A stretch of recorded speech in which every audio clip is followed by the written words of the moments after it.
Tangannya diborgol oleh suaminya di atas kasur. Lalu suaminya minum obat yang berwarna biru. Setelah merasa dirinya sudah bisa, kemudian ia bersama istrinya, Jessie, bermain kartu remi. Istrinya sudah terbaring di kasur dengan kedua tangannya diborgol. Saat ingin melakukannya, ia merasa hampir mau pingsan. Kemudian jantungnya mulai sakit. Pada akhirnya pingsan. Jessie menggunakan kakinya membangunkan suaminya. Tapi suaminya sama sekali tidak ada respon.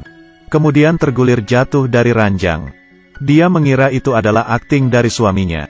Kemudian, ia melihat darah keluar dari kepala suaminya. Suaminya mati, ia pun menjadi panik. Ia tidak bisa melepaskan tangannya dari borgol. Dan kuncinya berada di tempat yang susah dijangkau. Mereka sedang berlibur di tempat yang terpencil. Di sekitarnya tidak ada orang. Dengan begini ia terus berteriak minta tolong. Hingga sore hari. Saat itu dari luar ada muncul suara. Apakah ada orang yang mendengarnya dan datang menolong? Ternyata itu adalah seekor anjing liar. Hai kamu yang di sana. Anjing ini mengeluarkan lidahnya. Dan tidak berbicara. Ia melihat darah yang di lantai. Jessie melihat motif anjing tersebut. Menggerakkan kedua kakinya ingin mengusirnya. Anjing itu tidak memedulikannya. Ia menjilati cairan di lantai. Kemudian menggigit badan suaminya. Jessie sekuat tenaga berteriak. Hal itu tetap tidak bisa mengusirnya. Ia kemudian mengambil sebuah buku di atas rak tempat tidur. Dan melemparnya ke arah anjing. Anjing itu hanya mundur beberapa langkah. Dan duduk di depan pintu. Dalam keputusasaan, tiba-tiba suaminya terbangun dari lantai. Jessie menyuruh suaminya untuk membukakan borgolnya. Saat itu ia juga melihat suaminya yang tergeletak di lantai. Ternyata ini semua hanyalah halusinasinya. Dia mengetahui sekarang hanya bisa mengandalkan dirinya sendiri. Ia mengecilkan tangannya, berusaha untuk lepas dari borgol. Tak disangka benar-benar bisa terlepas. Ia mematahkan kayu di sebelahnya. Dan akhirnya berhasil. Ia berjalan ke arah pintu dan membalikkan badan melihat kasur. Ternyata itu adalah masihlah halusinasinya. Ia melihat HP di sebelahnya. Kemudian menggunakan kedua kakinya mengambilnya. Kakinya kependekan, sehingga tidak bisa menyentuh HP itu. Bukan begitu, kamu bukannya HP iPhone. Dengan mengatakan, "Hei Siri, bantu aku menelepon polisi," bukannya sudah selesai. Disayangkan, dia tidak mendengar apa yang aku bilang. Waktu berlalu cukup lama. Dia sekarang kehausan. Tiba-tiba teringat di atas rak tempat tidurnya ada air. Ia mengarahkan tangannya ke paling atas. Kemudian perlahan-lahan, meraih ke atas. Air itu perlahan-lahan bergerak. Dia hati-hati melakukan tindakannya, dan akhirnya bisa mengambil sebuah cangkir air. Saat itu, situasi yang canggung muncul. Karena keterbatasan tangannya yang diborgol. Air yang jelas-jelas di tangannya, tidak bisa digapai oleh mulutnya. Ia pun hanya bisa meletakkan kembali air itu. Anjing yang kelaparan ini pun mulai berani.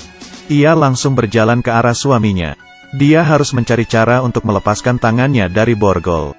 Kalau tidak cepat atau lambat dia akan dimakan oleh anjing ini. Ia memegangi sebuah kertas harga baju. Dengan begini seharusnya sudah bisa. Ia perlahan-lahan melingkari kertas itu. Menjadikannya menjadi seperti sedotan.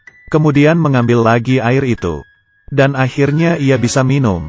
Kemudian menyisakan sedikit air untuk cadangan. Meletakkan cangkir air dan sedotan ke tempat semula. Setelah hal itu, ia mulai lelah dan ketiduran. Di tengah malam, ia terbangun oleh suara anjing. Dan menyadari di pojokan berdiri seseorang. Ia mengira dirinya sedang berhalusinasi. Tak disangka orang itu semakin lama semakin mendekat. Orang itu berwujud aneh dan tidak mengeluarkan kata-kata. Ia langsung memperlihatkan barangnya ke Jessie. Dalamnya berisi tulang dan perhiasan. Ini seharusnya bukan penyabut nyawa yang datang untuk mengumpulkan tulang orang kan? Jessie mengedipkan matanya lagi. Jangan lihat, jangan lihat. Di saat ia membuka matanya, sudah sampai di hari kedua. Anjing masih duduk di depan pintu menunggu kesempatan. Saat itu Jessie merasa sangat kesakitan. Ia sepanjang malam terikat dengan borgol. Sehingga tangannya membiru. Dia tidak berhentinya menggerakkan kakinya. Agar darah bisa mengalir ke tangannya. Kemudian ia mengambil air untuk minum lagi. Saat terbaring ia menyadari anjing berada di sebelah kakinya. Kemudian ia langsung lompat dan menggigitnya. Ia yang kesakitan langsung menendang anjing itu. Anjing itu mulai agresif. Ia harus dengan cepat mencari cara untuk melepaskan borgol. Ia memutuskan keputusan yang sangat berat. Ia mengambil cangkir, kemudian memecahkannya, lalu memilih sebuah serpihan kaca dari rak di atasnya, dan melukai pergelangannya. Darah mengalir dari tangannya. Ia menggunakan kesempatan itu, dan berhasil melepas tangannya dari borgol. Kemudian ia mengambil HP-nya untuk melapor polisi. Tapi ternyata sudah tidak ada baterai. Tapi untungnya dia mengambil kunci borgol, dan berhasil membuka borgol di tangannya yang lain. Ia mengambil kain untuk menutupi lukanya. Setelah itu, dia bersiap untuk mengambil kunci mobil dan pergi dari tempat itu.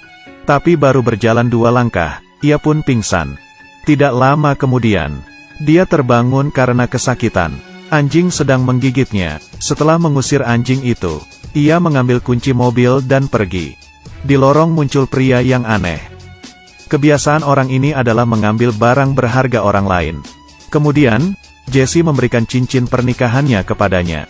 Dia tidak melukai Jesse. Kemudian Jesse pun pergi dari tempat itu.